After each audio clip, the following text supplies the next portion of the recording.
Dear students, matrix की series का आज हमारा ये फोर्थ लेक्चर है। लास्ट लेक्चर में हमने दो मैट्रिक्स का प्रोडक्ट हम किस तरह से करते हैं ये हमने सीखा था। इस लेक्चर को देखने के लिए आप आई बटन पर क्लिक करके इस लेक्चर को देख सकते हैं अगर आपने इस वीडियो को नहीं देखा है तो। आज के इस लेक्चर में हम मैट्रिक्स ए का इन्वर्स एलिमेंट की ट्रांसफॉर्मेशन की हेल्प से किस तरह से निकालते हैं उसको सीखते हैं। तो आइए देखते हैं कि एलिमेंट्री ट्रांसफॉर्मेशन की हेल्प से हम किसी मैट्रिक्स के इन्वर्स को किस तरह से फाइंड आउट करेंगे। इसके लिए सबसे पहले हम सीखेंगे कि एलिमेंट्री ट्रांसफॉर्मेशन है क्या। ये 6 operations, 3 due to which row and 3 due to columns. सबसे पहले इंटरचेंजिंग ऑफ टू रोज और कॉलम्स। दो रो को आपस में इंटरचेंज कर देने पर जो ट्रांसफॉर्मेशन होता है उसको हम बोलते हैं इंटरचेंज ऑफ रोज और column. Interchange of any two rows और कॉलम, इसको रिप्रेजेंट करते हैं R I interchange to R J. It means R I row को, आईएथ रो को हमने जेथ रो के साथ आपस में इंटरचेंज कर दिया है। फॉर एग्जाम्पल हम यहाँ पर एक मैट्रिक्स फॉर्म कर लेते हैं। जैसे मैंने एक मैट्रिक्स ए ले लिया और ए को कोई इसमें वैल्यूज दे दी। तो अगर हम इसमें फर्स्ट ट्रांसफॉर्मेशन जो मैंने कहा था यहाँ पर कि इंटरचेंज ऑफ एनी टू रो, तो मैंने यहाँ पर ट्रांसफॉर्मेशन क्या ले लिया, R1 इंटरचेंज टू R2। और इसका सिंबल है, इस तरीके से हम दोनों एरो बना देते हैं, R1 इंटरचेंज टू R2। तो इट मीन्स जो ट्रांसफॉर्म मैट्रिक्स हो जाएगा वो इस तरह से हो जाएगा कि हम R1 रो को R2 रो से इंटरचेंज कर देंगे तो हमें ट्रांसफॉर्म मैट्रिक्स कुछ इस तरह से मिल जाएगा। आप देख रहे हैं यहाँ पर हमने फर्स्ट रो और सेकंड रो को आपस में इंटरचेंज कर दिया। सेकंड ट्रांसफॉर्मेशन है multiplication of the elements of any row और column by a non zero number के। इट मींस ith रो अगर कोई ri है और हमने इसमें ट्रांसफॉर्म कर दिया इस रो को किस तरह से, के ri। इट मींस ri के हर एलिमेंट के साथ हम k नंबर की मल्टीप्लाई कर देते हैं, इससे हमें ट्रांसफॉर्म मैट्रिक्स मिल जाता है। फॉर एग्जांपल जैसे अभी भी हमने एक मैट्रिक्स फॉर्म किया था, इस मैट्रिक्स में हमने ट्रांसफॉर्मेशन यूज कर लिया कि मैंने फर्स्ट रो में एक ट्रांसफॉर्मेशन लिया है R1 इंटरचेंज टू 2R1। तो सेकंड एलिमेंट्री ट्रांसफॉर्मेशन हमारी ये बताती है कि किसी भी पर्टिकुलर रो को हम एक नॉन जीरो नंबर से मल्टीप्लाई करके हम ट्रांसफॉर्म मैट्रिक्स की वैल्यू को निकाल सकते हैं। तो हमारा ट्रांसफॉर्म मैट्रिक्स क्या बन जाएगा, तो इस तरह से हम इस ट्रांसफॉर्मेशन का यूज करते हैं। कॉलम में भी इसी तरीके से ट्रांसफॉर्मेशन का यूज हम कर सकते हैं। नेक्स्ट थर्ड एक ट्रांसफॉर्मेशन हम आपको बता रहे हैं, वो क्या है, the addition to the elements of any row or column with the corresponding elements of any other row or column multiplied by a non-zero number k। क्या मीनिंग है इसका कि हमने ith रो में इस तरह से ट्रांसफॉर्म किया कि ri प्लस के आर जे, जेथ रो के एलिमेंट की मल्टीप्लाई के से करके हमने उसके करस्पॉन्डिंग एलिमेंट को ith रो के साथ आपस में ऐड कर दिया।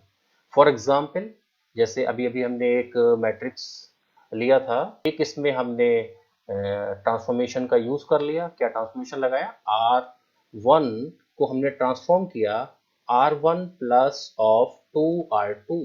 ये हमें ये बता रहा है कि R1 के एलिमेंट के साथ हम R2 के एलिमेंट को 2 से मल्टीप्लाई करके फिर उसके करस्पॉन्डिंग एलिमेंट को आपस में ऐड करते हैं। किस तरह से करते हैं, जैसे आप यहाँ देखें कि R1 के जो एलिमेंट्स हैं वो है 1 2 3 और R2 के जो एलिमेंट्स हैं वो है 2 3 4। R2 के एलिमेंट के साथ जब हम 2 से मल्टीप्लाई कर देते हैं तो आप देखेंगे ये बन जाएगा 4 6 एंड 8। करस्पॉन्डिंग एलिमेंट से मतलब है कि फर्स्ट A11 के साथ A21, इस एलिमेंट के साथ A22 element and A13 element के साथ A23 एलिमेंट को आपस में ऐड कर देते हैं। तो क्या बन जाएगा, तो जो ट्रांसफॉर्म मैट्रिक्स हमें मिल जाएगा वो मिल जाएगा A। जब हम देख रहे हैं कि यहाँ पर हम ट्रांसफॉर्मेशन किस में कर रहे हैं, फर्स्ट रो में चेंज कर रहे हैं। किस तरह से कर रहे हैं, R1 प्लस 2R2 से कर रहे हैं। तो R1 में चेंज होगा, R2 जो रो है वो अनचेंज्ड रहेगी। इस बात का ध्यान रखना है कि हम चेंज किस रो में करना चाह रहे हैं और अनचेंज्ड कौन सी रो रहेगी। तो यहाँ पर अनचेंज्ड रो कौन सी है? अनचेंज्ड रो है R2, इसमें कोई चेंज नहीं है। तो आप देखें R1 में किस तरह से चेंज होगा, 1 1 plus 2 multiply by 2।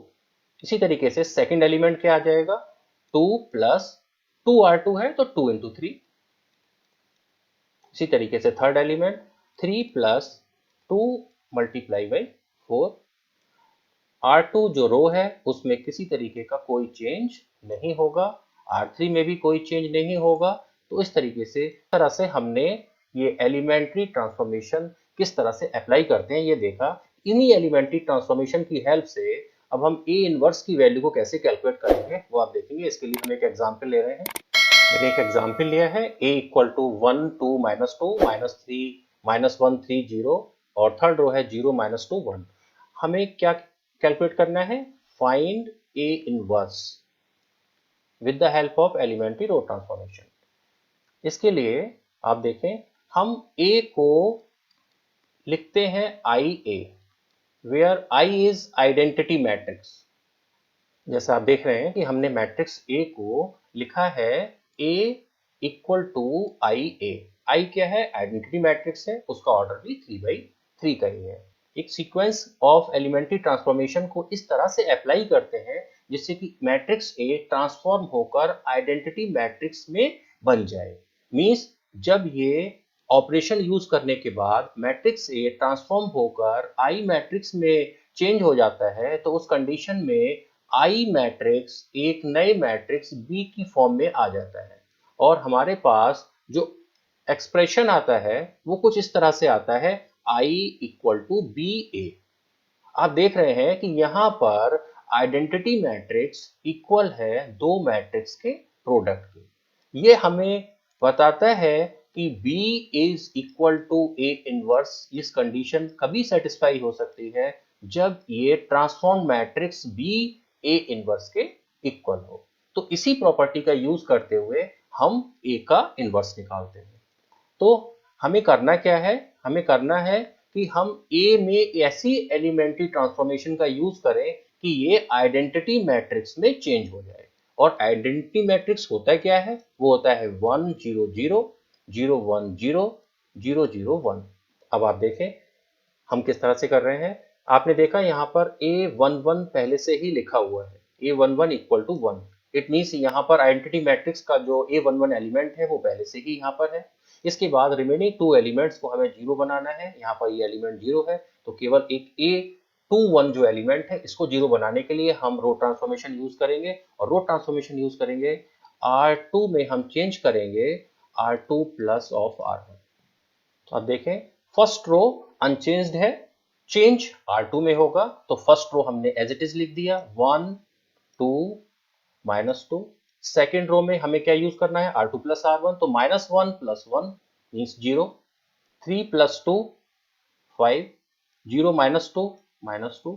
Third row में कोई चेंज नहीं है, 0 -2 1।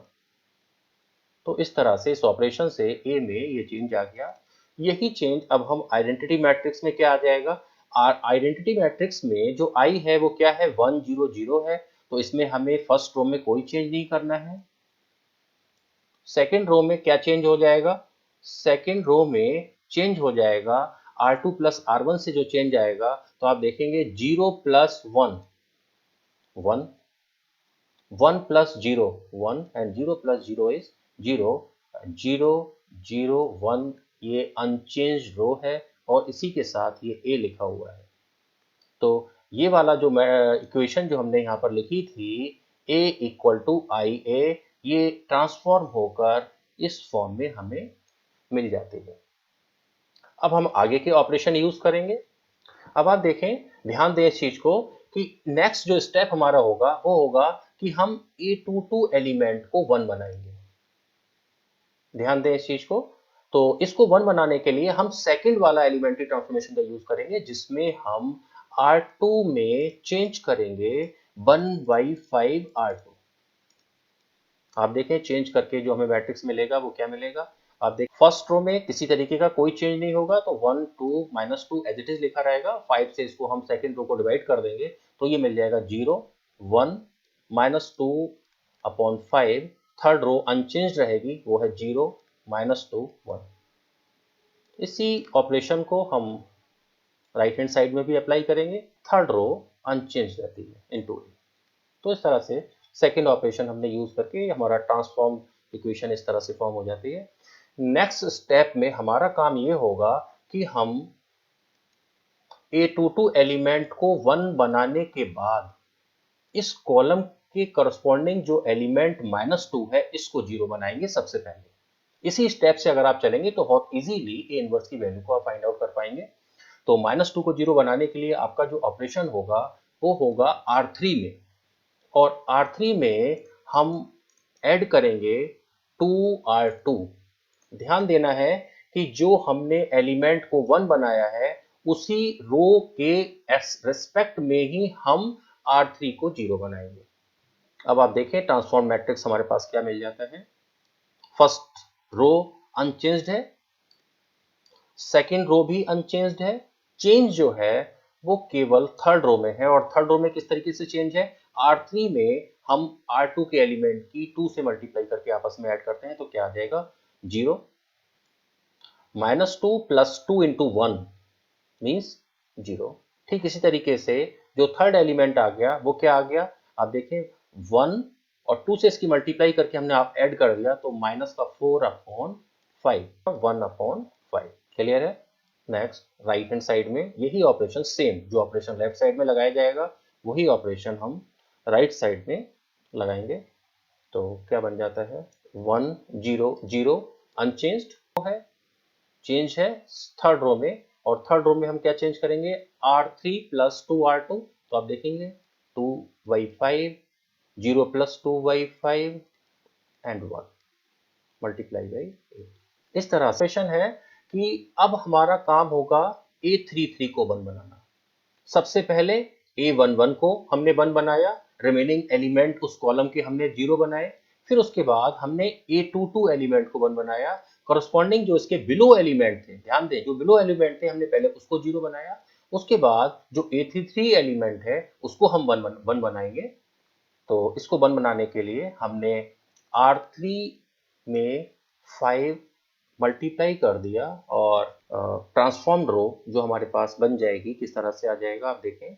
जो मैट्रिक्स आ जाएगा हमारे पास 1 2 -2 0 1 -2/5 0 0 1। ठीक यही ऑपरेशन हम राइट साइड में भी लगा देंगे 2 2 एंड 5। तो इस तरह से ये हमारी थर्ड रो आ जाती है। अब नेक्स्ट हम आगे चलते हैं।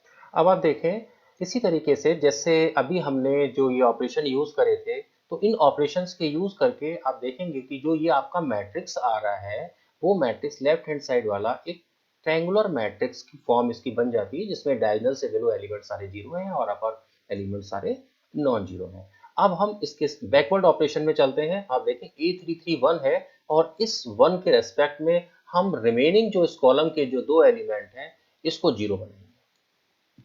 हमारा मोटो क्या था, हमारा एम क्या था, लेफ्ट हैंड साइड के ए मैट्रिक्स में इस sequence of elementary row transformation को यूज करते हुए इसको आइडेंटिटी मैट्रिक्स में ट्रांसफॉर्म करना। तो किस तरह से करेंगे, एक तो हमें ऑपरेशन यूज करना पड़ेगा फर्स्ट रो में, जिससे कि ये जो -2 एलिमेंट को 0 बनाया जा सके, और R2 रो में भी हमें इंटरचेंज करना पड़ेगा जिससे कि -2/5 एलिमेंट को भी 0 बनाया जा सके। हम चाहें तो एक साथ दोनों ऑपरेशन को भी यूज कर सकते हैं, लेकिन ध्यान ये रखना है कि हमें इन दोनों एलिमेंट्स को 0 A33 एलिमेंट के रेस्पेक्ट में ही बनाना है। तो हम क्या यूज करेंगे, सबसे पहले हमने फर्स्ट रो में यूज करा, R1 में हम ऐड कर देंगे 2R3, -2 था यहाँ पर, तो हमने R3 मीन्स जो 1 के रेस्पेक्ट में हम इसको 0 बनाना चाह रहे हैं तो 2 से मल्टीप्लाई करके हमने R1 में ऐड कर दिया। तो आप देखेंगे कि R1 में जो चेंज हो जाएगा -2 के जगह पर वो आ जाएगा 0। ठीक इस तरीके से हम सेकेंड रो में क्या चेंज करेंगे, R2 + 2/5 R3। जब हम इन दो एलिमेंट्री रो ट्रांसफॉर्मेशन का यूज करते हैं तो आप देखेंगे कि A13 और A23 दोनों एलिमेंट 0 बन जाएंगे। कैलकुलेट करते हैं, फर्स्ट रो में ऑपरेशन लगाएंगे 1 + 2 × 0।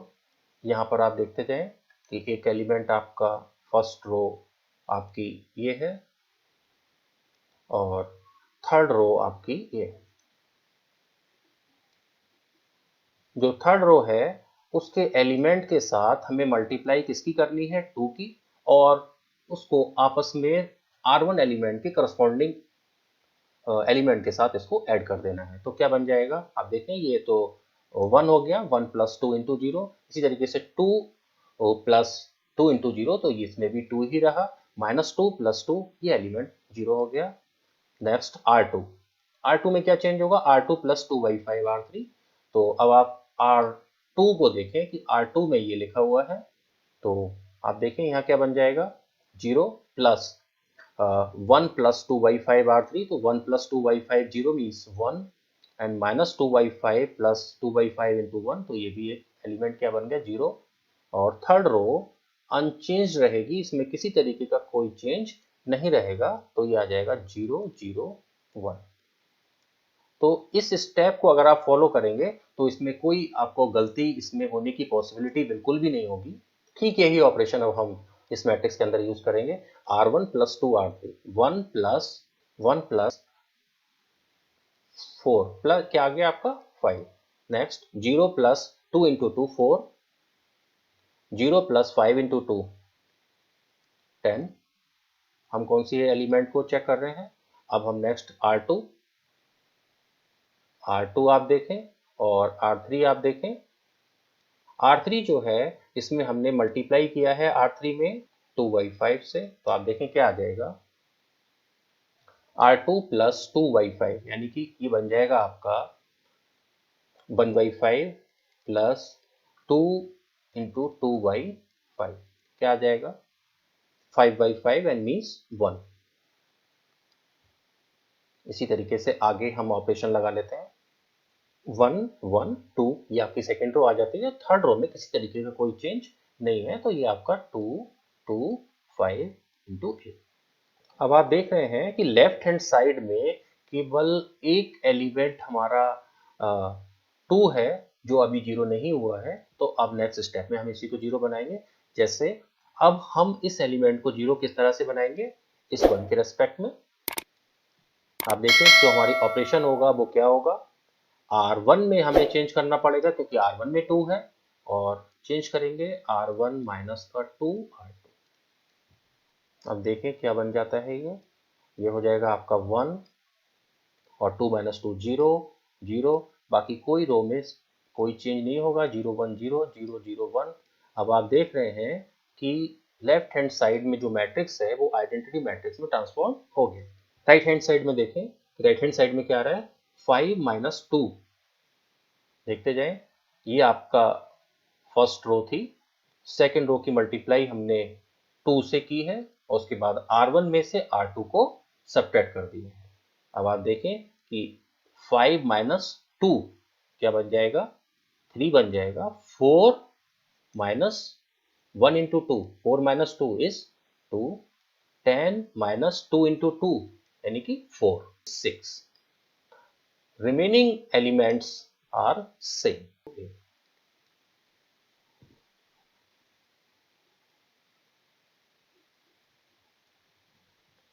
जैसा आपने देखा यहाँ पर अब जो मैट्रिक्स की इक्वेशन लिखी हुई है, आप देखें कि लेफ्ट हैंड साइड में एक आई मैट्रिक्स है, राइट हैंड साइड में एक हमें ट्रांसफॉर्म मैट्रिक्स बी मिल गया into A. It means B is the inverse of A. It means A inverse equal to, इस क्वेश्चन का ये आंसर रहेगा। तो ऐसा करते हुए आपको ध्यान क्या रखना है, लास्ट में मैं आपको एक चीज बता रहा हूं कि हमारा स्टेप क्या होंगे। स्टेप ये होंगे कि सबसे पहले हमें A11 एलिमेंट को 1 बनाना होता है। A11 एलिमेंट को 1 बनाने के बाद हम करस्पॉन्डिंग कॉलम जो है, फर्स्ट कॉलम जो है, उसके एलिमेंट को 1 बनाते हैं। जैसे ये 1 था, इसके एलिमेंट्स को हमने 1 बनाया था फर्स्ट स्टेप में। सेकेंड स्टेप में हमने A22 एलिमेंट को 1 बनाया था, रिमेनिंग एलिमेंट को 0 बनाया था। इसके बाद A33 एलिमेंट को 1 बनाया था। उसके बाद करस्पॉन्डिंग जो एलिमेंट इसके थे उनको 0 बनाया था। इसके बाद जो A22 एलिमेंट के जो एबव एलिमेंट था उसको हमने 0 बनाया था। इस तरह से हमने A एलिमेंट में रो ट्रांसफॉर्मेशन का यूज करके इसको आइडेंटिटी मैट्रिक्स में जब ट्रांसफॉर्म कर लिया तो उस कंडीशन में जो हमारी मैट्रिक्स इक्वेशन आ गई थी वो आ गई थी I इक्वल टू बी ए वाली फॉर्म। इस कंडीशन में जो बी मैट्रिक्स है वो भी A इनवर्स है। तो इस तरह से आप A इनवर्स की वैल्यू कैलकुलेट करेंगे। नेक्स्ट लेक्चर में हम कुछ और आगे एग्जाम्पल वगैरह देखेंगे। Thank you.